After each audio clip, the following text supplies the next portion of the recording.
Hello guys, samahan niyo akong buksan ng aking parcel. Dahil itong parcel na to ay ating magagamit sa ating mga bahay. Ito ang isang bagay na gustong gusto ng mga nanay.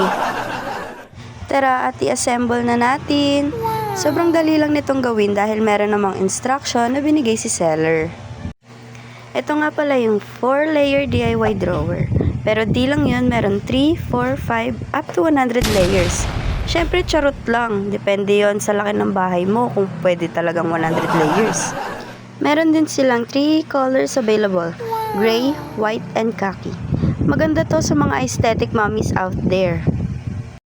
Dito sa part ng video na to, matatapos na natin yung isang layer.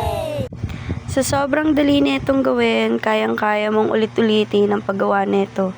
Tatanggalin, tas ibabalik mo ulit. At especially, sobrang gaan nito. Pwede mo siyang ilipat-lipat kung saan-saan.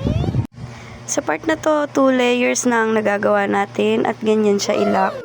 Alam nyo ba guys na napaka-space saver netong drawer na to? Dahil kasyang-kasya dito ang mga kinemerutan nyo sa bahay.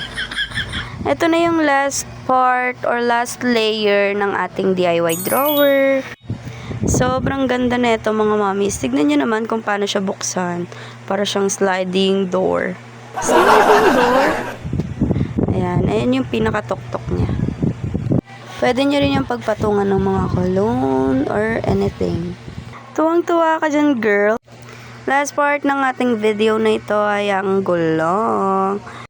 Kung gusto mo siyang ilipat, hatak there, hatak there, hatak there. Tayo pa namang mga mommies, every week hindi tayo mapakali sa mga postura ng ating bahay.